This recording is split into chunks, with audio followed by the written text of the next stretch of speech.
This season on Farmer Wants a Wife, people were surprised and people were surprises. I feel like we were a surprise.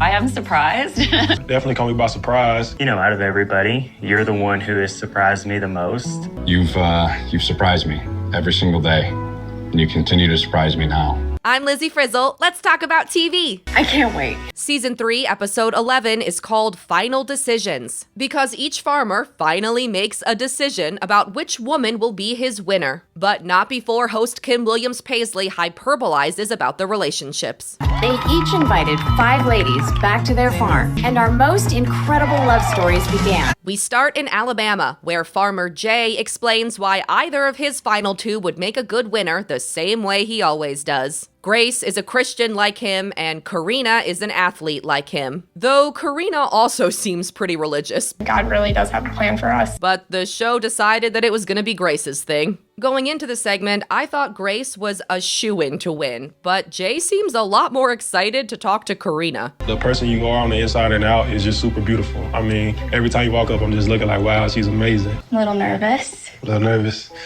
Yeah, me too. I mean, it's hard. You know, I got 2 great ladies and, you and Karina. But in the end, Jay does pick Grace because their birthdays are close together in April and their dads are both named John. Everything just kind of add up to where only something like this can happen by like God, really, Jay tells Karina that his feelings for her are real. They're just stronger for Grace. But Karina's cool with it because she realized she'd started to love foolishly, like she apparently always does. It would have been nice if that seemingly big piece of her personality had come up sooner than on her way out of the show. Back at the happy reunion, Grace calls her feelings for Jay new and exciting. Jay's feelings for Grace are slightly more contradictory. I think there's the potential for me to definitely fall in love with you. I think Grace is the love of my life. Even though Grace isn't moving to Alabama and Jay is still worried about her willingness to leave Washington, he gives her a puppy that'll probably just stay on the farm. So really, did he give himself a puppy? Unfortunately, since Jay and Grace don't follow each other on social media, it seems like they're not together. Which is a real shame, not only for the puppy, but also because of the 4 farmers, Jay seemed the most serious about actually getting married soon. Where do you see yourself in 2 years? My goal in 2 years is to definitely be married. In the briefly together couple's final moments of screen time, the puppy already absent, Grace realizes that Jay made her realize she's worth being treated right. In Arkansas, Keely realizes that thanks to farmer Colton, now she also knows that she deserves love. What is going on with these contestants' self-esteem? And if you're wondering what's going on with Colton, he's still tired. I've had sleepless nights thinking about this. I haven't slept in 2 days. Colton weighs his contestants, figuratively. He thinks Zoe would make him smarter, and when it comes to Keely, There's just a lot of aspects about her that are very attractive. when the women arrive, Colton tells Keely that she looks pretty, but he tells Zoe, You're prettier than any girl I've ever met. Colton talks at Keely about his 2-year-old son being upset with him for spending too much time at work filming the show. It convinced him that he can't devote the time a relationship requires while also devoting himself to his kid. It was also a convenient way to break up with someone. Or so Colton thought. This is the nicest way to break up with someone. It does make me feel better though, knowing that you didn't just say that to me and then go pick her. Here's the thing. If I was going to try to make it work with either girl, Zoe, she's on track she doesn't want anything for a couple years. And it just gets worse from there. I would like to try to explore some options with her. There's something about her that I can't stop thinking about. Still not done. I really appreciate you being here through all of this. I've had really such a great time with you. I'm so glad you came. So you want to see? Hey, Jay. That kind of sucked. And that's how the nicest way to break up with someone became the meanest. But this scene is one of the most memorable things that happened this season. My thanks to Colton and my condolences to Keely. But at least she didn't have to walk as far as Karina did after getting rejected. How you doing? Good, I just walked a mile. Later, Colton tells the producer that he botched the conversation by freezing up. But I thought he said plenty. I also thought the show's music selection couldn't get any more heavy-handed.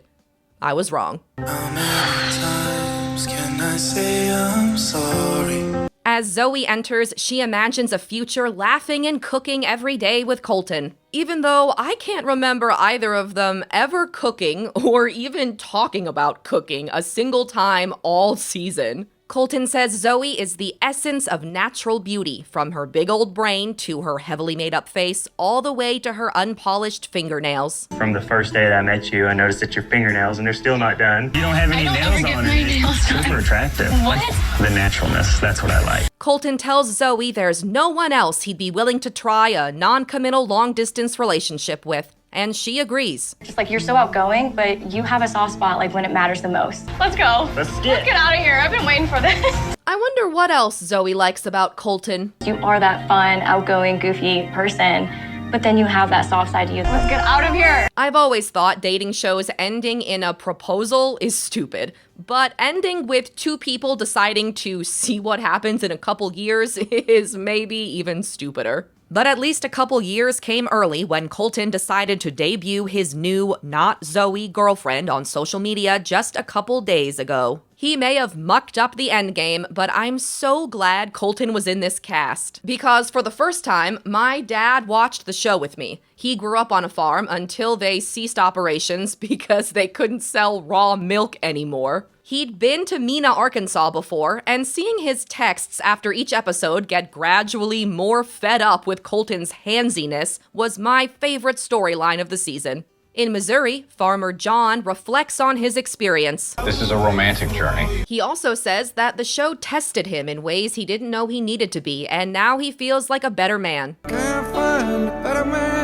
Next, John reflects on his finalists. With Lily, he feels like he's living inside a romantic movie, but with Claire, he feels like himself. As both women arrive, Lily tells us that a future with John would be special. Claire says he's hard to read. John tells Lily that she's a leader, the glue that holds others together, and the friendliest person he's ever met. He also tells her that he's not the guy for her. Lily takes the rejection hard because she thought she was going to win. Claire comes in next, and just like last episode when Zoe's fly was down, she too is betrayed by last looks. Her necklace is twisted, the tag is sticking out of her dress, and her palms are sweaty mom's spaghetti. I'm like really sweating. John compliments Claire's beauty, her stoicism, and more. I think we can both agree that farm work isn't your forte, but that's okay because that doesn't even matter. Yeah, we know.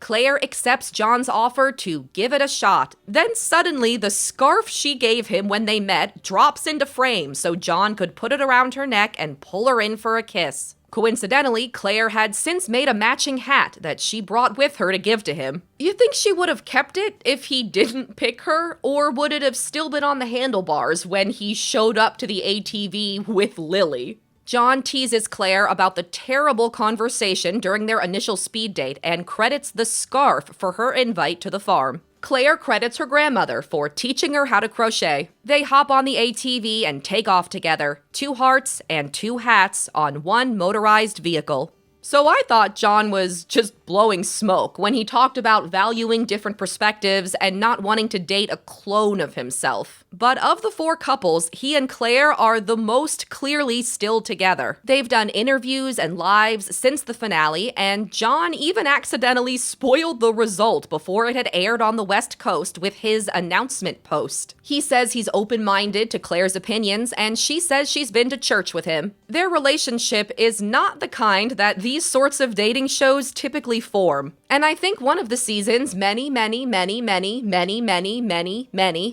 hours later. many mistakes was not better showcasing John and Claire's connection. I was invested in their relationship because of how unusual it was within the genre, but it seemed like the editors were actively trying to make me less interested. Claire was barely in the first half of the season, and after, we just cycled through the same handful of vague talking points about why they like each other over and over again. It was a huge missed opportunity to tell a unique, possible love story. Before Claire, the only person I can ever remember on any dating show being as openly non-religious as her was Ivan the Agnostic on Tayshia's season of The Bachelorette, and she eliminated him for it.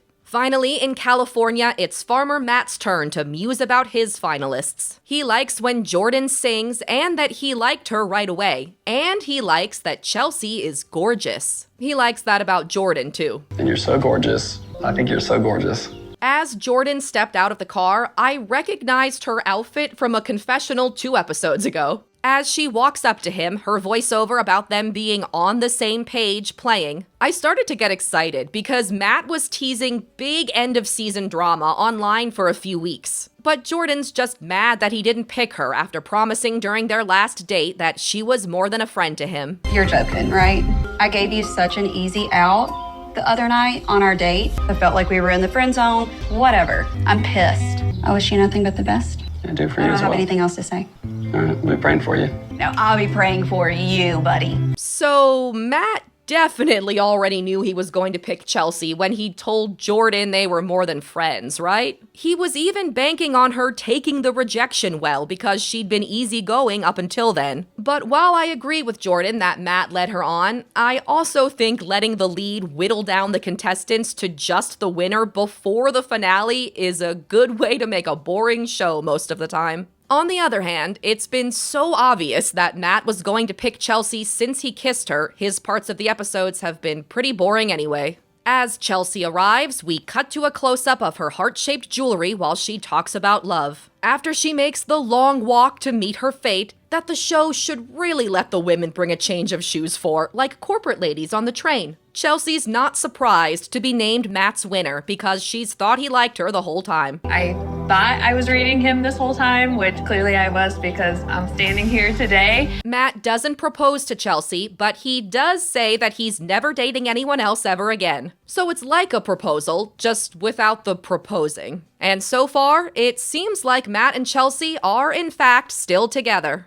This season, the winning women and editing so repetitive it made time stand still, painted a picture of what each farmer valued most in a relationship. For Colton, it was finding someone who didn't want to be in a serious relationship. For John, it was shared wit. For Jay, shared faith. And Matt wanted someone with a disposition like his. But aside from that stuff, I think this season lacked a lot of coherent storytelling. I got a better sense of what was actually going on by cobbling together social media posts and interviews from the cast. The girl that your mom picked, what was her name again? Juliana, very good person. But like in the parking lot, she did one of those things where she like does this to like make me look at it.